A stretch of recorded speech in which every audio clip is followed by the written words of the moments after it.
Esta é uma ministração da Igreja Cristã da Família do Butantã, formando Jesus em nós. Estamos já há 4 meses falando sobre a pandemia, temos nossas reuniões nas lives aqui, e eu lembro, nós vamos mostrar isso mais para frente aí, no último culto de live sem ninguém, que deve ser o último domingo de julho agora, vamos fazer um apanhado, um recorrido de tudo que já aconteceu nesses 4 meses. Mas eu quero dizer hoje que eu, desde o princípio, falei, prepare-se para aquilo que virá. O som mudou aqui, está mais... até eco. Prepare-se para aquilo que virá. Tem eco demais, viu? Começa uma outra fase agora, em que nós vamos ter cada vez mais preocupação com o que vai acontecer com você, com a sua vida, com a economia, e a pandemia em si, ela começa a mostrar, aqui na cidade de São Paulo principalmente, começa a ceder, né? Temos que manter aí todo o nosso cuidado, toda a prevenção, mas você já está vendo que esse platô foi alcançado e vai começar a diminuir. Então, o assunto vai ser cada vez mais, o que eu faço na minha vida agora, do que proteja-se contra a enfermidade. Mais algum tempo, e nós não vamos estar mais correndo o risco de contaminação do Covid, mas estaremos no meio de uma pergunta, e a minha vida agora? O emprego, o trabalho, o negócio, a atividade, o que vai mudar, e a sociedade vai começar a falar sobre esse novo normal, o que vai acontecer. E eu queria que você pensasse agora, no dia 31 de dezembro de 2020, último dia deste ano, um ano que realmente as pessoas não vão esquecer. Acho que vão cantar o Adeus Ano Velho com muita força, né? Vai embora 2020. Um ano incrível na humanidade, todo mundo. Minha pergunta é, como que você está se preparando para esse novo? 31 de dezembro de 2020, você pensando, ano que vem vai ser uma bênção. Ano que vem vai ser melhor. Para que não seja apenas um desejo, para que não seja apenas uma vontade do coração, mas que tenha alguma base sobre isso, você tem que se preparar. Você tem que fazer alguma coisa. Você tem que estar pronto diante de Deus, diante dos homens, para crescer. Porque saiba, muita gente está crescendo em 2020. Para muitos é um problema, para outros é uma grande oportunidade. E como eu já falei em várias lives aqui mesmo neste culto, a crise é ruim só para quem é grande. A crise pode ser boa para quem é pequeno, porque ele tem a chance de começar melhor. E você precisa ter esse olhar, você precisa ter essa atenção, essa forma de entender. Não permita que a mídia, não permita que as más notícias fiquem povoando o seu pensamento e obstaculizando, segurando, impedindo que você cresça, porque a oportunidade bate a porta. E eu me lembrei então de um outro dezembro de 2004. Onde você estava em dezembro de 2004? Tempo, hein? 16 anos atrás. Como passa o tempo? Que impressionante isso. Em dezembro de 2004, nós estávamos aqui já nesse prédio, ainda não era esse lado aqui da tenda, e nós fizemos uma revolução aqui na igreja. Fizemos um compromisso com a igreja que mudou a vida de muita gente e com certeza mudou a vida da igreja. E Deus tem nos levado a voltar a falar sobre esse tema. Porque daqui a 5 meses, em dezembro de 2020, a sua vida pode estar totalmente diferente. E você pode estar se preparando para começar um 2021 de muito crescimento e prosperidade. Eu me lembro de dezembro de 2004. Em novembro nós reunimos todos aqui. Tem até uma foto que eu mandei para o Agassiz, depois se você quiser mandar no final, Agassiz, eu te aviso aí. Eu recebi uma foto do Marco Friso, que estava aqui como administrador da igreja naquela época, e ele tirou a foto daquele culto. O culto que nós lançamos uma campanha que nós chamamos de O Piso e o Teto. E o piso e o teto, uma campanha que mobilizou a nossa igreja, e como eu disse, mudou a vida de muita gente. A minha vida foi tremendamente edificada com essa campanha.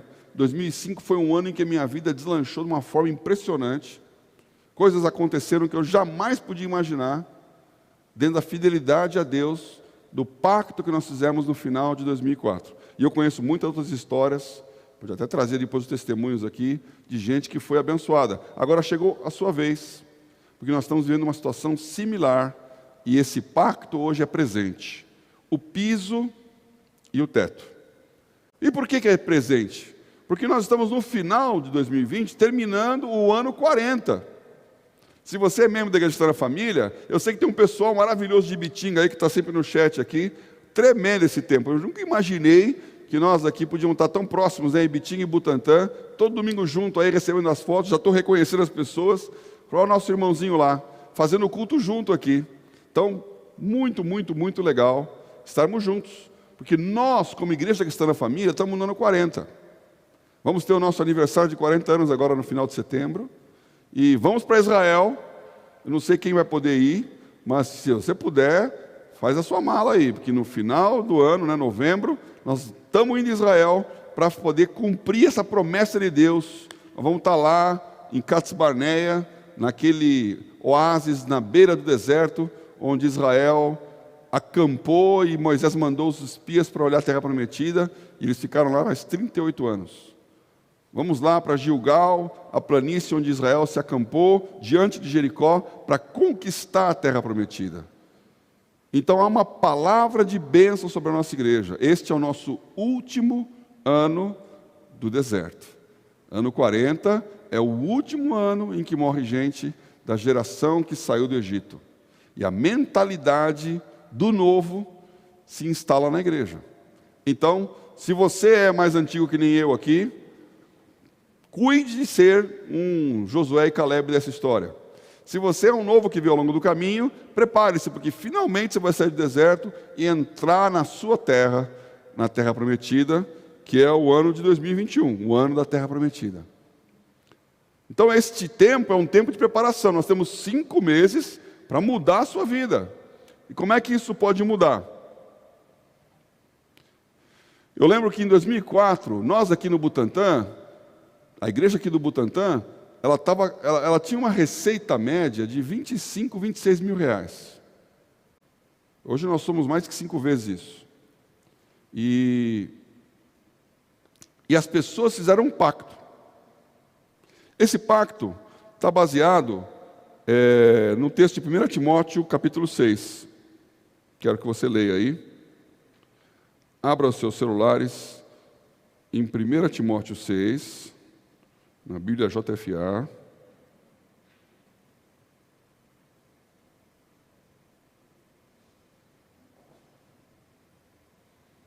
A minha vida inteira profissional foi em cima de mercado financeiro, né? Vocês sabem disso. Então, dinheiro, amor ao dinheiro, tratar com dinheiro, riquezas que crescem, riquezas que se perdem, aprender a mexer com isso. E esse texto sempre falou muito comigo, porque é um texto em que Paulo está orientando Timóteo num assunto que é demais de importante, né?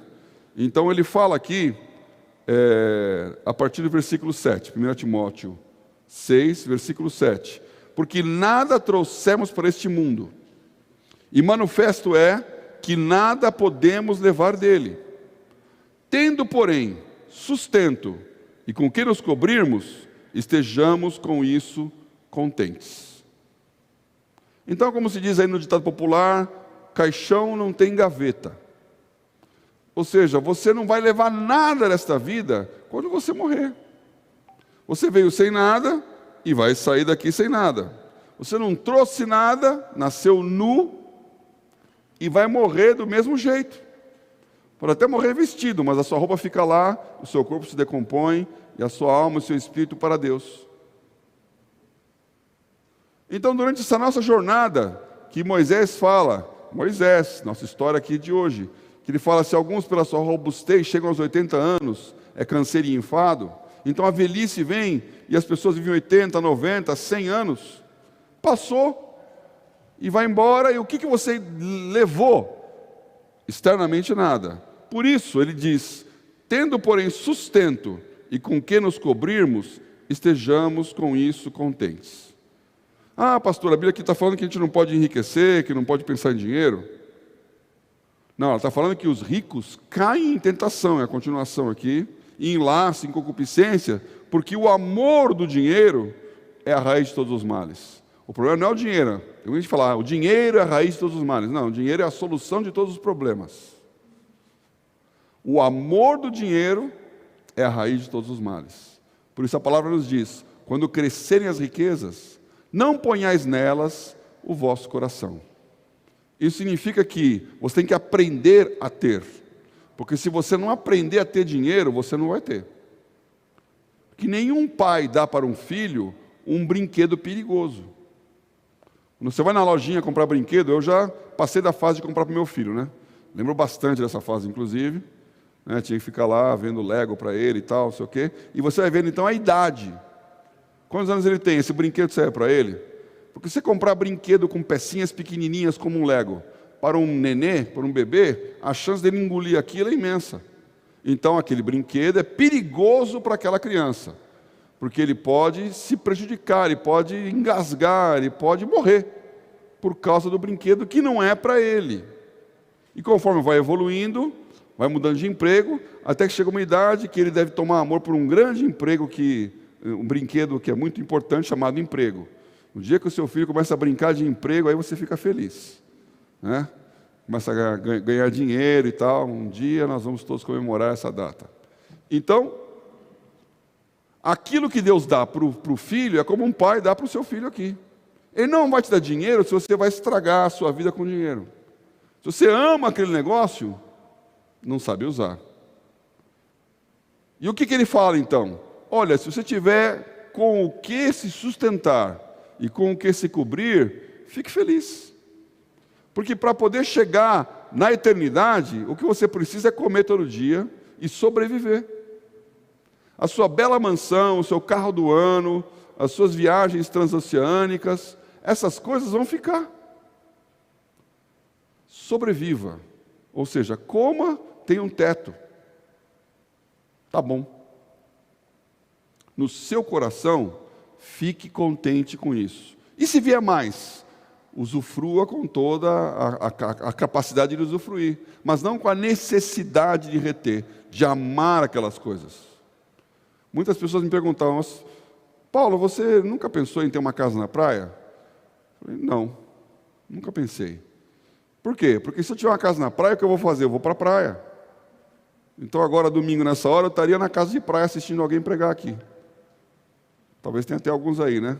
Sei lá onde a Catuca está. Né? Então, é uma prioridade de acordo com o momento. Não tenho nada contra a casa na praia. Você está na praia agora, na sua casa de praia, glória a Deus pela sua vida. Não ponhais nela o vosso coração. Então, na minha condição, eu não tenho essa capacidade. Então, eu não vou investir nesse negócio. O amor ao dinheiro é o problema. E esse texto aqui nos coloca, então, um princípio. Salmo 37, 25, texto famoso, ele fala, fui moço, hoje sou velho, nunca vi o justo desamparado e a sua descendência mendigando pão. Deus promete todo o tempo, em todo lugar, que Ele vai cuidar do seu piso. O piso é a dignidade humana. O piso é o mínimo com o qual você consegue ficar contente. Estou comendo, estou coberto. Aprenda a ter um coração que se alegra com pouco.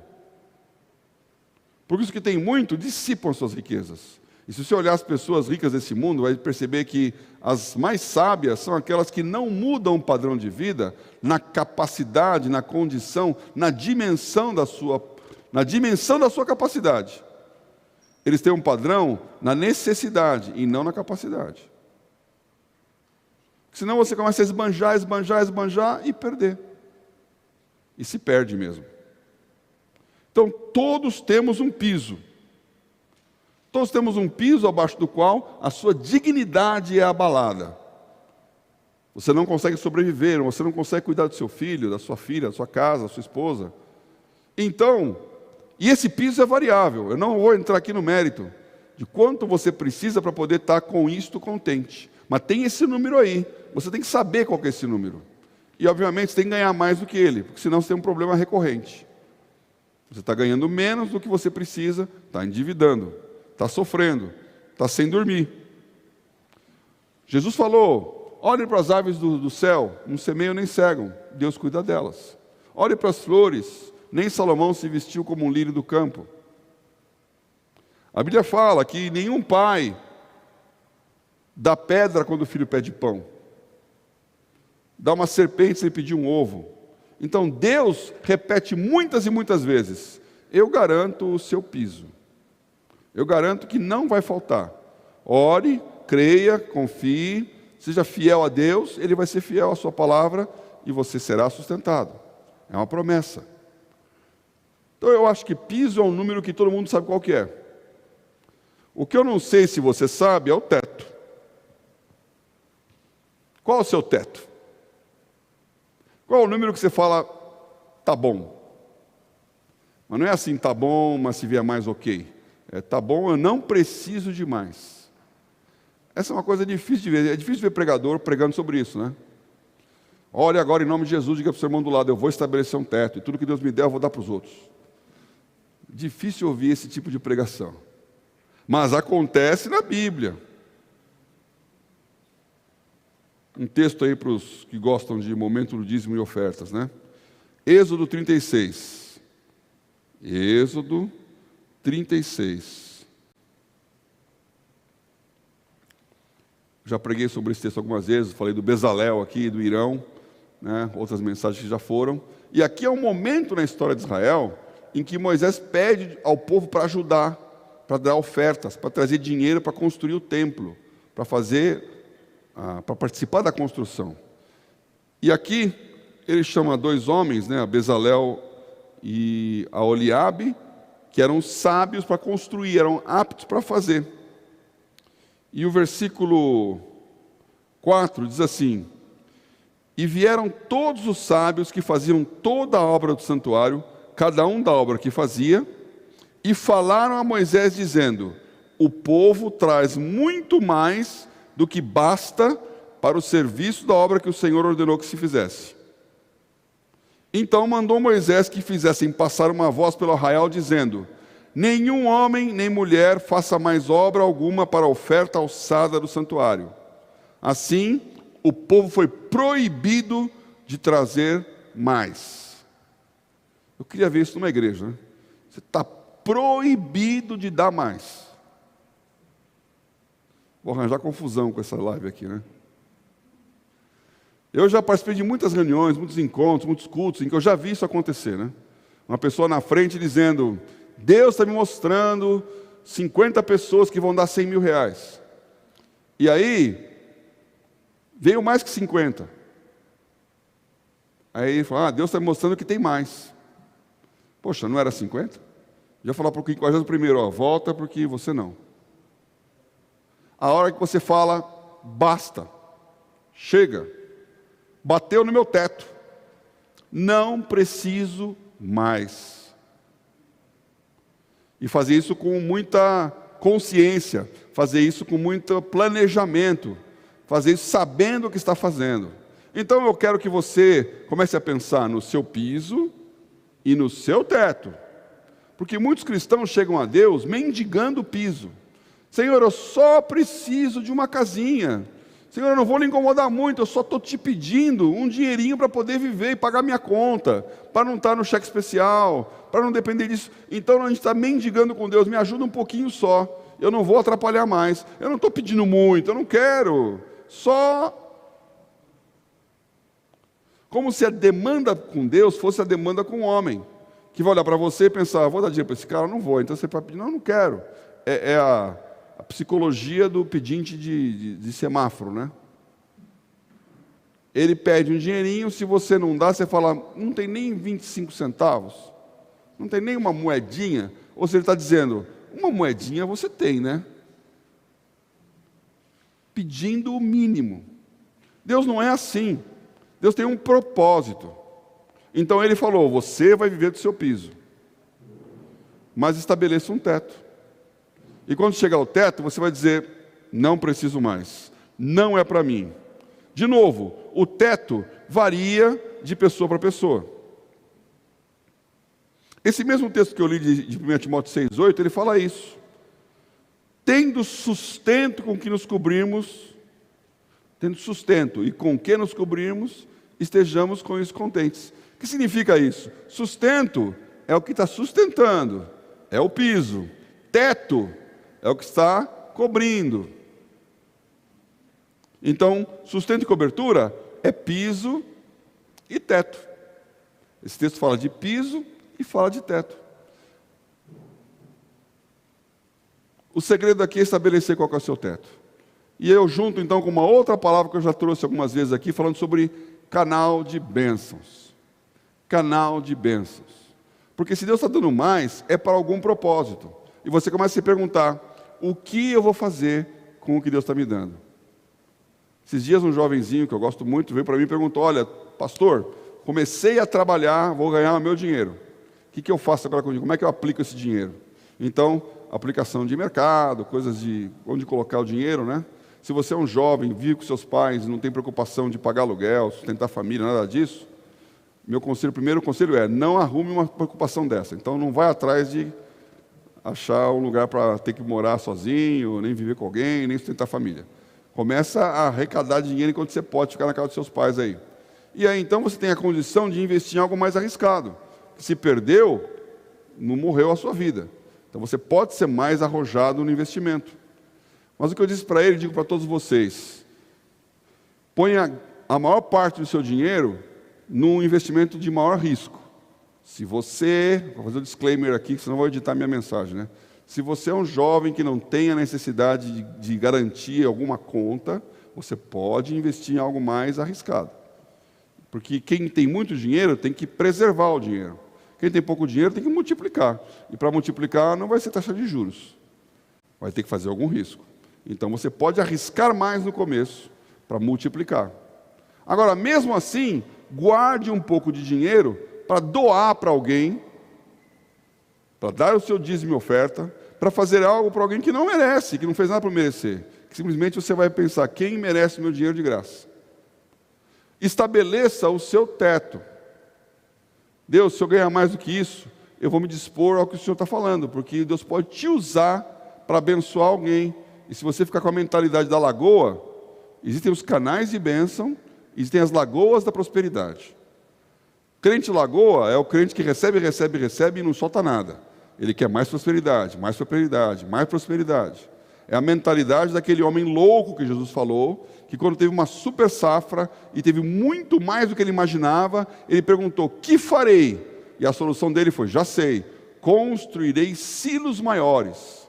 Vou aumentar o tamanho do meu armazém, para colocar mais riqueza dentro.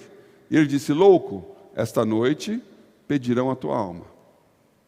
E aí como é que fica? Aí volta para o texto que eu acabei de ler. Você vai sair nuzinho dessa história. E os seus filhos ficam aí. Essa noite vão pedir a tua alma. E você falou o quê? Na hora em que você chegar ao ponto de dizer, consegui, morre. Não usufruiu de nada. Não viveu a vida. Ficou poupando para alguém que vai comer, como Salomão disse, a sua geração vai usufruir do que você fez. Então, pense bem nessa questão do teto, da cobertura, de saber dizer basta. Seja um canal de bênçãos. E aqui é um pouquinho de engenharia, né? O que é um canal? Canal, um conduto, uma tubulação, ou uma construção civil, por exemplo, uma barragem tem canais também, pode ser de aço, pode ser de concreto, pode ser de argila. Ninguém faz canal de areia, porque tem que ser um material impermeável que faz com que a água que entre de um lado saia para o outro lado. Então a função do canal é distribuir. A função do canal não é reter. O canal existe para dar. O canal existe para prover. Ele só recebe porque ele dá. Ninguém continua a encher um duto que está entupido, porque vai transbordar para fora. Então você para de colocar na hora que está entupido. Aí você vai lá desentupir, e aí então vai. Deus age da mesma maneira. Ele não vai derramar mais bênção em cima de você se o seu canal está obstruído, ou se você tem uma mentalidade de lagoa. Então ele vai encher a sua medida e falar, fica por aí. Viva da misericórdia. Agora, se você quer viver da bênção, seja um canal. O que entra, sai. Agora, é exatamente assim o que entra, sai? Não. O canal tem uma necessidade. O canal tem uma perda de carga. É o termo técnico que se usa em engenharia. Perda de carga é quanto que a água que você entrou perdeu de energia porque ela está passando por aquela superfície. A definição técnica é perda de carga num canal é a perda de energia dinâmica do fluido devido à fricção das partículas entre si e contra as paredes do canal que a contenha. Entendeu? Então, mecânica dos fluidos, né? Isso aí era pavor da engenharia. Quando você está lá no canal, a parede ela vai absorvendo a água. Quando você começa a jogar água, a parede absorve. Fica fácil de entender se for uma parede de terra ou de concreto mesmo. Quando você joga um pouquinho de água, ela não chega do outro lado. Ele absorve, porque ele vai encharcando. E quanto melhor for o canal, menos água ele precisa para encharcar. Então, se é um canal de tubo de aço, pouquíssima água fica ali no revestimento. E logo ele começa a fluir. Se for, como eu disse, um canal de areia, que ninguém faz, por quê? Porque a areia absorve, absorve, absorve e nunca vai parar de absorver. Então não vai nunca sair água do outro lado, porque a areia vai absorver tudo. Ninguém faz canal de areia. A pergunta do seu piso é quanto você precisa para viver. E do seu teto é quanto você precisa para encharcar. Encharcados da bênção de Deus. Quanto é tanto que se derramar vai transbordar. Você não tem mais capacidade de absorver. Todas as suas necessidades estão satisfeitas. Esse é o seu teto. E nessa hora, o que Deus der, vai sair. Não tente controlar, não tente conter. Deixa o Espírito Santo fazer. Não preciso mais. Qual que é o desafio de hoje aqui? É você pensar e fazer um pacto com Deus sobre piso e teto. O que nós fizemos em 2004? A gente olhou a nossa lista de dizimistas e fizemos um desafio para a igreja. Imagine você aí, um teto. O teto 2020, na época era o teto 2004. E, num desafio de fé, se comprometa nesses 5 meses a dar o dízimo em cima do seu teto. Ou seja, eu já estou aqui adiantando aqui, vou dar durante esse tempo um dízimo, que é o meu pacto, em cima de um valor que eu não recebo, mas que é o máximo que eu digo que se receber isso está bom. Eu achei muito interessante porque o Marco, como eu disse, o Marco Friso era o nosso administrador aqui da igreja, então quando eu falei sobre esse assunto com os pastores, ele lembrou disso, foi lá nas anotações dele, que ele tem tudo anotadinho, e ele levantou o material, a foto daquele culto. Você tem a foto aí, Agassiz, do culto de 2004, em que nós falamos sobre esse assunto? Foi lá onde hoje é o Salão do Cultinho, né, onde a igreja se reunia ali. Eu dei essa mensagem e 114 pessoas fizeram um pacto. 114 pessoas, está aí o nome de todo mundo de vocês lá, vocês mais velhos, eu estou com o seu nome aí na lista, fizeram um pacto. E o Marco colocou lá, quanto que é o meu dízimo normal, qual é o meu dízimo do pacto. Interessantíssimo. Olha a foto aí, ó. Não sei se dá para ver direitinho, mas ó, dá para ver ali o Vada e a Ana na frente, tem o Edu e a Elisa, o Rinaldi, a Lenita lá no fundo, a Márcia e o Mário, olha o pessoalzinho aí. 2004, essas pessoas assistiram esse culto, essas pessoas fizeram um pacto. Eu olhei lá o meu nome. Naquela época, em 2004, eu estava desempregado. Profissão nenhuma. eu estava dando meu tempo para Deus, eu tinha feito um sabático, então não tinha nenhum dinheiro entrando. E eu estabeleci o meu pacto ali, eu falei assim, uma coisa, eu vou dar R$2.000 por mês. Posso abrir aqui, que já que é o meu mesmo, não tem problema, né? Coloquei lá, R$2.000. 5 meses de R$2.000. Em 2005, dobrou o meu salário. Então, eu posso dar o meu testemunho. E de 2005 para frente, a coisa tomou um vulto. Fui convidado, entrou um monte de coisa, os que mais me conhecem aqui sabem a minha história. De 2005 começou um processo de prosperidade, bênção na minha vida, até 2008, 2010, 2014. Foram fases de coisas muito fortes acontecendo. Eu estou de novo agora no momento em que eu estou aqui investindo no reino e nas pessoas e não estou ganhando nada. Se eu fosse dar o dízimo de salário, ia ser 0. Então eu voltei à mesma situação aqui, muito melhor agora, depois de tudo que aconteceu, e pensando nesse pacto. Qual é o meu teto? Qual é o meu teto? E aí, irmão, vou dar um testemunho pessoal. Há algum tempo atrás, num culto de terça-feira, eu estava aqui, o Daniel Amorosino estava fazendo louvor e dando a palavra. Ele falou naquele culto de terça-feira. Então ele pregou sobre a vida dele, deu testemunho. Ele é um dos que foram muito abençoados nesse culto do piso e do teto. E ele estava falando sobre isso, estava ouvindo o Daniel falar, conheço toda a história dele, uma pessoa fantástica.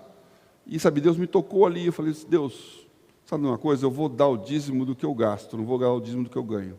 Vou contar aqui tudo que eu gasto, e estou gastando, estou dando dízimo. Fiz um pacto com Deus ali, meu, que agora eu vou transformar no meu teto aqui. Vou pensar, vou me dar um aumento, vou aumentar os meus gastos, espero que a minha mulher não ouça isso, e vou dar o dízimo em cima disso. 5 meses. 5 meses de piso e de teto. Para ver o que Deus vai fazer de diferente. Podia ler muitos textos aqui. O Marco também me resgatou lá, a planilha que a gente leu, falando de é-me dado todo o poder no céu e na terra, é-me dada toda a autoridade, e Mateus 28, que fala que essa autoridade Deus deu para a igreja, e a igreja então, como cristão, tem o poder de fazer as coisas. O texto de Levítico 18, que fala que aquilo que você colher, o que cair no chão, deixa no chão, não pega não. Porque o pobre e o necessitado vão lá buscar depois aquilo. Então, deixa cair um pouco do que Deus te deu, para que o outro receba também, que é um princípio da solidariedade muito, muito importante nessa época. Então, tem muita coisa para falar sobre piso e teto aqui, mas eu queria ficar nesse ponto. Você pode fazer um pacto com Deus. Você pode entender o que Deus está querendo da sua vida, que é entender fidelidade, que é entender entrega, que é entender o seu coração. Que eu vou te dizer, meu irmão, eu aprendi muito ao longo desses anos. Eu achava que eu era uma pessoa muito espiritual, mas quando você começa a ter o dinheiro, o amor ao dinheiro começa a crescer. E você começa a se justificar. Não, eu posso, eu mereço, o outro não merece. Ele não ganhou o problema dele. Aí Deus começa a testar a sua generosidade. E ver se o seu interesse é realmente de ser canal, ou se no fundo você não está dando um jeitinho de virar uma lagoa de novo. E eu não quero aqui criar a Lagoa dos Patos. Então vamos fazer um canal de bênção. Canal dos dois irmãos, né? Os dois irmãos juntos. Esse é o nome de um canal verdadeiro aqui, lá em Pereira Barreto, lá para o lado de Araçatuba. E nós queremos ter um canal que ligue a bênção de Deus com a necessidade das pessoas. Nesses 5 meses, muita necessidade vai aflorar. Você pode fazer parte disso.